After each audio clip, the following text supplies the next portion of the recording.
약간 혹하긴 한데.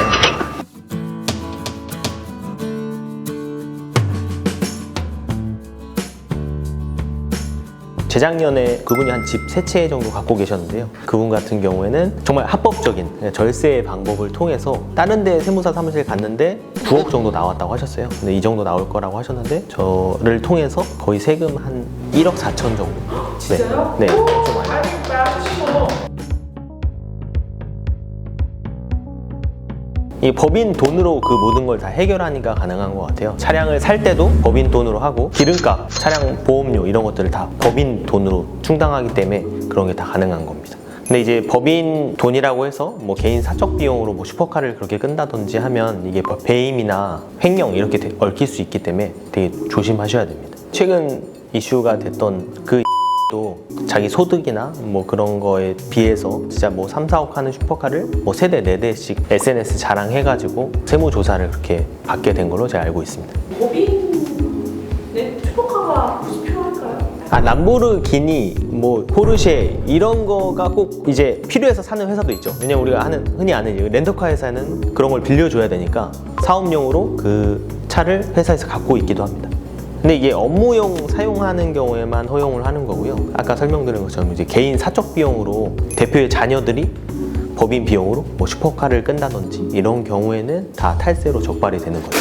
법인명의 이제 차량은 다 녹색 전용판 7월부터 들어간다고 하는데 아바차스로 도배차 모든 시대는 끝날까요? 영국이나 뭐 해외에서는 법인 차량을 이제 사적 비용하는 것도 뭐 출퇴근하는 것도 이제 개인적인 비용이다, 다 탈세다라고 해서 엄격하게 이제 하고 있어서 아무래도 그렇게 된다고 하면 전보다는 줄어들겠죠. 나라에서는 그걸 하는 의도가 슈퍼카를 법인 명의로 하는 걸 이제 방지하고자 그렇게 하긴 하는데 그걸 줄이는 효과가 있을지는 저도 사실 의문이어가지고요. 오히려 이제 내가 법인 명의로 뭐 고급 스포츠카를 끈다고 약간 자기 과시용으로 그걸 또 오히려 악용하는 사람들도 있을 수 있기 때문에 그 효과가 과연 있을지 잘 모르겠습니다. 그걸 이제 바꾼다고 해서 법인 명의로 그걸 쓰던 사람들이 그걸 과연 안 쓸까요? 네, 최근 제 보도에 따르면 인플루언서들 중에 뭐 구독자 수가 10만 명이 넘는 분들이 한 6천 명 정도 되는 걸로 알고 있는데요. 그 중에 한 20여 명 정도가 세무조사에 들어갔다고 보도자료를 본 적이 있습니다. 기준이 뭔지 혹시 예측은 되세요?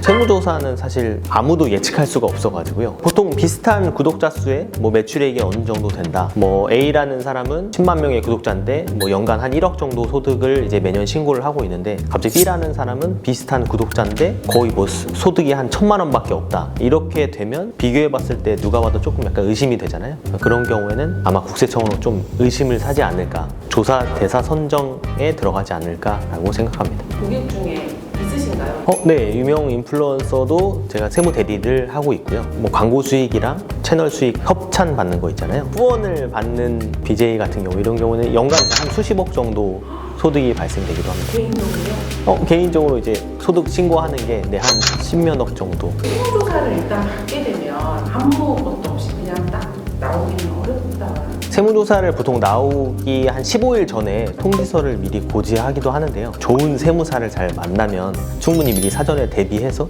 대응이 가능하기 때문에 정말 당당하게 그냥 아무 일 없이 나오실 수도 있습니다. 뭐라도 조금이라도 털린다는데? 과세 당국에도 그냥 근거 없이 세금을 추징할 수는 없으니까요. 그게 정말 아무 사유가 없다고 하면 진짜 털끝 하나도 없이 그냥 잘 대응할 수 있습니다. 그런 경우도 네, 있죠. 세무사 얼마 버나요 혹시? 먹고 살 만큼 뭐 벌고 있습니다. 최대 이제 40억 정도까지 나라에서 이제 지급하는 걸로 이제 법 규정에 있는데요. 그렇다고 이제 아무나 막 찌르면 안 되겠죠. 탈세 제보한 명확한 근거 자료도 있어야 됩니다. 보통 포상금을 받는 경우에는 내부 고발자가 주로 이루어지고 있어요. 그러니까 사실 공동 사업자, 그러니까 동업자와 관계가 틀어진다든지 아니면 좀 뭔가 직원과 사이가 안 좋게 돼서 회사에 대한 비리를 고발하고 포상금을 타가는 경우가 있습니다. 네, 최대 한 40억까지 받을 수 있습니다. 금액이 크다는 거는 탈세한 금액도 크다는 거죠? 그쵸? 그 탈세한 금액의 일정 퍼센테이지로 이제 받는 걸로 돼 있으니까요.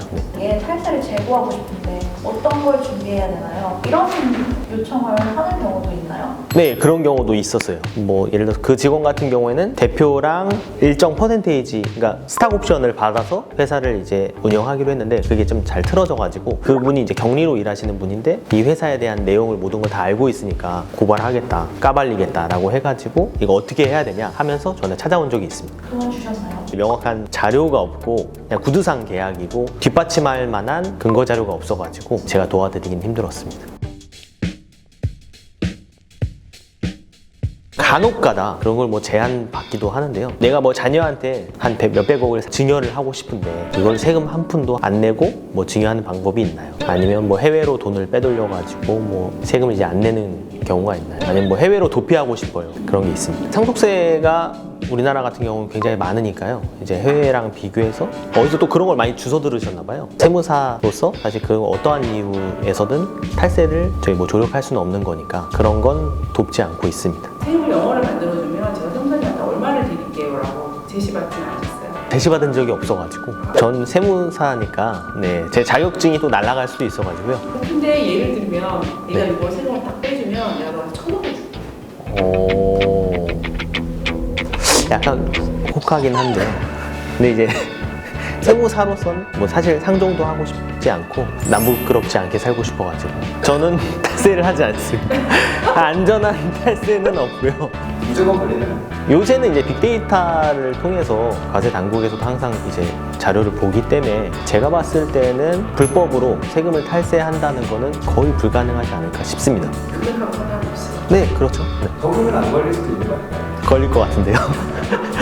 걸릴 것 같은데요. 넘어올 때 된다. 세무사를 사실 주변에 가까이 두시는 게 굉장히 좀 좋은 방법이라고 생각해요. 일반인들은 뭐 세금에 대해서 잘 모르기 때문에 우리가 뭐 흔히 아프면 뭐 병원에 가듯이 이 전문가를 찾아가야 되는 게 굉장히 중요한데요. 절세도 당연한 권리이기 때문에 네, 그런 걸 최대한 많이 누리시는 게 제일 좋은 방법이라고 생각합니다. 저희 세무회계 청송으로 오시면 제가 얼마든지 최선을 다해서 세금을 줄여드리니까요. 많이들 연락 주시기 바랍니다. 감사합니다.